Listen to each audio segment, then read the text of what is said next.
Right now, somewhere, an old dog is lying under the porch. He hasn't eaten in 2 days. He won't come when you call his name, the same name he's answered to for 12 years. His owner keeps checking on him. Food out, water fresh, door left open. The dog doesn't move. Most people call this hiding. They say the dog knows. But here's the question nobody quite answers. Knows what? Not that he's 12. Not that his heart is failing. Something simpler and somehow stranger. So what is actually happening inside a mind that has no word for death, and maybe no idea it's dying? Here's what most of us believe, without ever really examining it. We think a dying dog understands its own death roughly the way we do, that somewhere behind those eyes, there's a quiet reckoning. A goodbye. Scientists who study this for a living call it comparative thanatology, the science of how animals respond to death and dying. And one of its central findings cuts against almost everything we assume. Understanding that you, personally, are going to die is not a simple thing. It requires what researchers call mortality salience, the ability to grasp that your own existence has an ending, and that the ending is coming, no matter what you do. Philosopher Susanna Monso has spent years studying this exact question. Most animals, she argues, never reach that level. What they reach instead is something more basic. Not a concept of death, a recognition that a body has stopped working, that it's gone still, gone unresponsive, gone wrong in a way that won't correct itself. Not a philosophy of mortality, in other words. A read on broken machinery. And that distinction matters more than it sounds like it should. Because if a dog isn't contemplating its own ending, then whatever is driving it under that porch isn't dread, not the way we'd feel dread. It's something older. Something that doesn't need language, or a concept of the future, or a sense of self-stretching years ahead, to work. So if it isn't human-style awareness, what is actually happening in a dying dog's body, and in its brain, in those final days? Here's where the science gets specific. Dogs experience the world nose first. A dog's sense of smell is somewhere between 10,000 and 100,000 times more sensitive than yours. That instrument doesn't stay idle as the body starts failing. As cells break down, they release volatile organic compounds, invisible chemical traces of decay and metabolic collapse that most animals, us included, simply can't detect. Dogs can. In 2006, researcher Michael McCulloch and his team trained ordinary household dogs, family pets with zero medical training, to sniff human breath samples and pick out the ones from cancer patients. The results, published in the journal Integrative Cancer Therapies, were almost unbelievable. 99% accuracy for lung cancer, 88% for breast cancer. The dogs weren't diagnosing, not in any conscious sense. They were reading chemistry, the same way they'd read a trail through a forest, one molecule at a time. Cadaver dogs work that same instrument in the opposite direction. Trained to locate human remains, they can pick the correct scent sample out of a lineup with roughly 98% accuracy, sometimes from a surface exposed to a body for less than 2 minutes. If a dog's nose can find death in someone else at that resolution, it's not much of a stretch to think it might register the same chemistry building inside its own body, as organs begin failing one system at a time.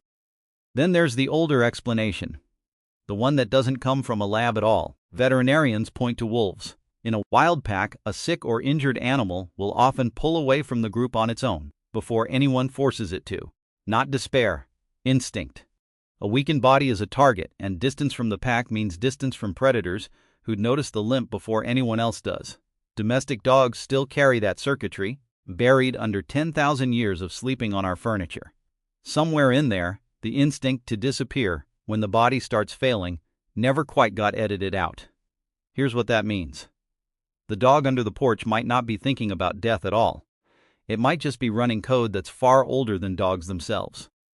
Older than the porch, older than the house. But here's where it gets complicated. Because there's a case that doesn't fit neatly into either explanation, and it didn't even involve a dog. In 2007, a geriatrician named David Dosa published an essay in the New England Journal of Medicine about a cat named Oscar who lived on the dementia ward of a nursing home in Providence, Rhode Island. Oscar wasn't friendly. Staff described him as aloof, indifferent to people most of the time, uninterested in the usual therapy animal routine of laps and licks. But several times a month, he'd walk the halls on his own schedule, sniff at doorways, and curl up on the bed of one specific patient. Within 4 hours, almost without exception, that patient would die. He was right, according to staff, more than 50 times. Later estimates put the number over 100. Oscar wasn't predicting his own death. He was reading someone else's, entirely through scent and behavior, with a precision that outpaced the trained nursing staff working the same hallway. Dr. Joan Tenno, who treated patients at the facility, said she trusted Oscar's instincts over her own clinical judgment more than once, and she was rarely wrong to. Nobody thinks Oscar understood mortality, his own or anyone else's. He almost certainly didn't. What he had was a nose tuned to the same volatile compounds McCulloch's cancer dogs were trained on, plus, researchers suspect, an ability to read the subtle shift in how nurses moved and lowered their voices near a dying patient. So if an animal can detect someone else's death that precisely, without any concept of what death even means, then maybe the question we've been asking is backwards. It was never really about whether a dog understands dying. It's about how much a body can know and act on without understanding anything at all. Which brings it back to the porch. Picture the dog again, 12 years old, hasn't eaten in 2 days. There's a version of this story where he's confused, frightened, waiting for someone to fix what's wrong, the way they always have. And there's another version, where something in his failing organs is releasing the same chemical signature Oscar learned to recognize in strangers down a hallway, where an instinct older than domestication is quietly telling him to find someplace small, and dark, and safe from anything that might be watching a weakened body, where none of it requires a single thought about mortality, an afterlife, or an ending. Just a body, listening to itself, the way it always has, the way it did when he was a puppy learning to avoid the things that could hurt him. Veterinarians see this pattern constantly. Dr. Jerry Klein, Chief Veterinary Officer at the American Kennel Club, describes dying dogs as animals thrown out of routine, confused by a body that suddenly won't cooperate, not animals grappling with the concept of non-existence. Some dogs get clingy in those final days, pressing closer to the people they love, seeking warmth the way they did as puppies. Others withdraw completely, disappearing under porches and beds and into closets, chasing an instinct 12,000 years of domestication never quite managed to erase. Both responses might be happening for the exact same reason. Not fear of death, not in any way we'd recognize as fear.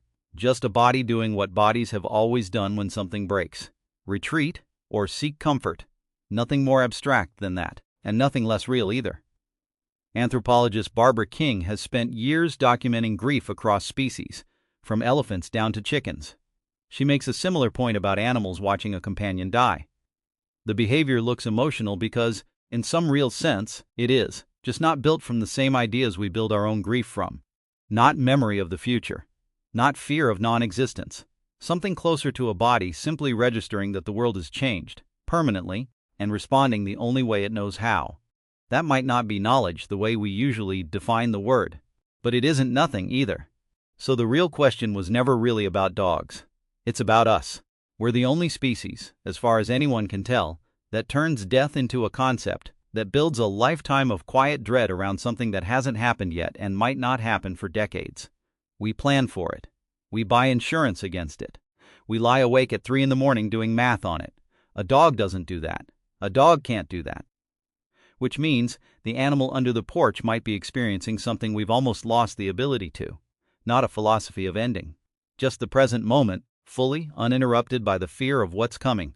Undivided by everything we've read or heard or imagined about what dying feels like. There's a strange kind of freedom in that, even if it's not one we could choose for ourselves. We know too much. We've always known too much. Maybe the dog isn't the one who doesn't understand death. Maybe we're the ones who never learned how to stop thinking about it, not for a single day of our lives. Maybe that's the mercy.